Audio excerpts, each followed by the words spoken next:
नूरी नूरी जलवा तेरा सारा आलम सदका तेरा। शादी कर दें, ठीक है, इसके साथ तेरा निकाह कर देंगे, शादी कर देंगे, तो फिर तो इसको लेके चलिए जाना।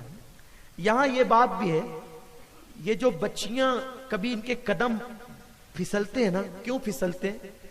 लड़कों से तो 1000 बार पूछा जाता है कि ये लड़की तुझे पसंद है कि नहीं, लेकिन लड़की से एक बार भी हम नहीं पूछते कि लड़का भी तुझे पसंद है कि नहीं। और बगैर पूछे उसका किसी भी जगह रिश्ता तय कर देते। लड़की कहती ना मुझे वो लड़का पसंद नहीं है, तो माँ अपना दुपट्टा उसके कदमों में डाल देती है, बेटी मेरी आबरू तुझे रखना होगी। अरे ये कैसी बात है? आपने लड़के से तो 50 बार पूछा कि लड़की पसंद है कि नहीं, लड़की से क्यों नहीं पूछते कि लड़का पसंद है कि नहीं? जबकि लड़की का भी हक है कि माँ बाप रिश्ता करने से पहले पूछे कि पसंद है कि नहीं, और लड़की को यह भी हक है, उसको पसंद है तो वो हाँ कहे, ना पसंद है तो वो ना कहे। हुजूर अलैहिस्सलाम ने अपनी बेटी का रिश्ता इतने खूबसूरत से अली के साथ जब करना चाहा, तो रसूल पाक ने पूछा, फातिमा मैं तेरा रिश्ता अली के साथ करना चाहता हूं, तुझे पसंद है कि नहीं? लेकिन वो नबी की बेटी थी ना, जबान से ना हाँ कहा ना हाँ कहा, मुस्कुरा दिया और 2 आंसू निकल गए। हुजूर कहते हैं इसी का नाम इजाजत है। मुस्कुरा कर चुपके से आंसू निकल जाए, इसी का नाम।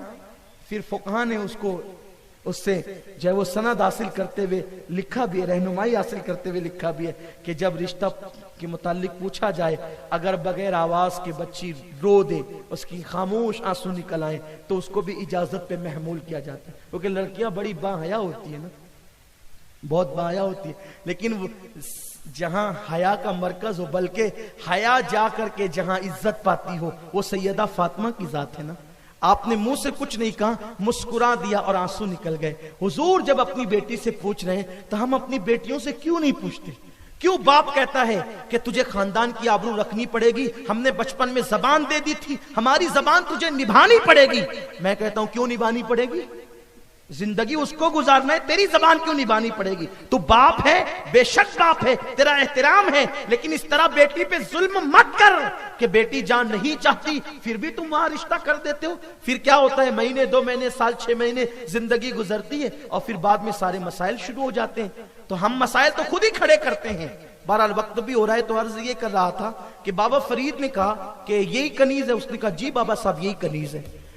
फिर हजरत ने फरमाया, बेटे हम इसके साथ तेरा निकाह कर देंगे, लेकिन एक शर्त हमारी भी है, आज नहीं करेंगे बेटा, 1 हफ्ते के बाद करेंगे। ठीक है, बहुत खूबसूरत है ना ये, 1 हफ्ते बाद करेंगे।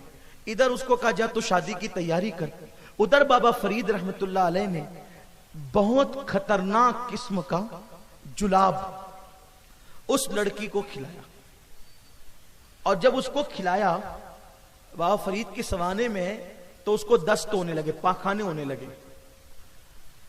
और जब उसको दस्त होने लगे ना, जब उसको मोशन शुरू हुए जब उसको, तो बाबा फरीद ने कोरी हंडी उसको दी, कहा बेटी पाखाना तूने इसमें करना है। अब वो पाखाने पे पाखाना करती रही करती रही करती रही। आप जानते हैं सुबह से शाम तक अगर 10 मरतबा इंसान पाखाना करे तो अच्छा वाला आदमी मुर्दा दिखने लगता है, उसको सलाइन चढ़ानी पड़ती है, क्या क्या मसाइल होते हैं उसके साथ, पैर जवाब दे जाते हैं, चलने की ताकत नहीं रखती। जो हफ्ते भर पाखाना करे, जिसको लूज मोशन हो हफ्ते भर तक, उसका क्या हाल होगा? और वो भी हंडी में कर रही है। अब हफ्ते भर में वो हो गई बिल्कुल मुर्दा सी। जब निकाह की तैयारी करके ये साहब आए, तो बाबा फरीद ने फरमाया, बेटे निकाह के लिए आओ। जी बाबा साहब, अब जब वो हिज्र सहा नहीं जाता, अब जुदाई सही नहीं जाती, निकाह कर दे ताकि वस्ल की लज्जत मिल जाए। बाबा फरीद ने फरमाया, बुला उस कनीज को। तो 2 लोग उसको पकड़ के लाए, कहा इसी से तेरा निकाह करना है। कहा बाबा साहब मेरे साथ मजाक न करें, अल्लाह के बरगजीदा बंदे आप, मजाक आपकी शान नहीं बाबा साहब, ये वो नहीं है जिससे मैं मोहब्बत करता था। ये वो, बहुत गौर से सुनना मेरे नौजवान, रिक्शा में बैठकर, 2 व्हीलर पे बैठकर, गली के कोनों में छुपकर, छत पर छुपकर, बिस्तर में छुपकर जिन लड़कियों से तुम बातें करते हो ना, उनके हुस्न की बुनियाद पर मेरे दिल का दर्द सुन लो। हकीकतें हाल सुन लो। जिस हुस्न पर तुम फरेबता हो, पैसे खर्च कर रहे हो, तालीम को दाव पे लगा रहे हो, दौलत को दाव पे लगा रहे हो, इज्जत को दाव पे लगा रहे हो, और मेरी कौम की बेटियों, जो तुम बिस्तरों में छुप करके जिन लड़कों के हुस्न और खूबसूरती की बुनियाद पर उनसे बातें कर रही हो ना, जरा तुम भी सुन लो गौर से। जिसको तुमने हुस्न समझा वो हकीकत में क्या है। उस नौजवान ने कहा, बाबा साहब ये वो लड़की नहीं है जिसको मैं चाहता था। बाबा फरीद ने फरमाया, बेटा अल्लाह की इज्जत की कसम ये वही लड़की है, लेकिन चीजें दो थी, एक तो लड़की थी और दूसरा लड़की की खूबसूरती और हुस्न था। दो चीजें थी। तू किससे प्यार करता था, लड़की से या हुस्न से? वो चुप रहा। फरमाया, बेटा अगर तू लड़की से प्यार करता था तो ये लड़की वही है, और अगर तू हुस्न से प्यार करता था, खूबसूरती से प्यार करता था, तो हुस्न को मैंने एक ठिलिया में, एक हांडी में जमा कर लिया है, निचोड़ दिया है। उसने कहा, वो हुस्न कहां है?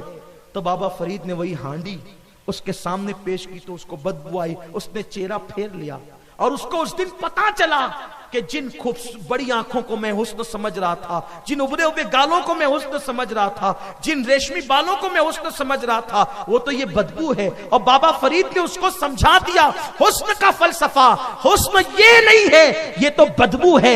असल हुस्न नाम है इश्क मुस्तफा का, असल हुस्न नाम है ईमान का, असल हुस्न नाम है तकवा का, असल हुस्न नाम है परहेजगारी का, असल हुस्न नाम है अल्लाह की खशियत का, असल हुस्न नाम है इस्लाम और कानून इस्लाम पे अमल करने का, असल हुस्न नाम है रिज़्क़ हलाल खाने का, बल्कि मुख्तसर असल हुस्न नाम है अल्लाह उसके रसूल के हो जाने का।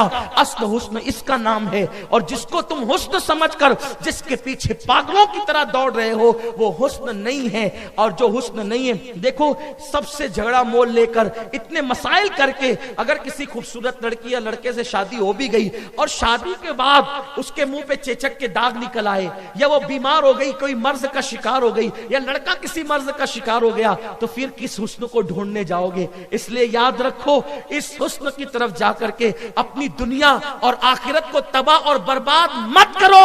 आज अल्लाह की बारगाह में सच्ची तौबा करो। अल्लाह हम सब की लाज रखे, कौम की बेटियों की इज्जत और आबरू को तहफ्फुज अता फरमाए। आज के बाद अगर कोई मेरा नौजवान, आज के बाद कोई मेरा नौजवान किसी से दिल नहीं लगाए, दिल मदीने वाले मुस्तफा से लगाए। बोलो करोगे ना इंशाल्लाह? क्योंकि जैसे मेरे सरकार हैं, जोर से कहें, जैसे मेरे सरकार है ऐसा नहीं कोई, हुजूर जैसा कोई नहीं है। इसीलिए उनसे इश्क करें, उनसे प्यार करें, उनसे मोहब्बत करें, दुनिया भी संवर जाएगी, आखिरत भी संवर जाएगी। दौरान गुफ्तगू कोई गलती हो तो अल्लाह माफ फरमाए। वमा अलैना इल्लल बलाग।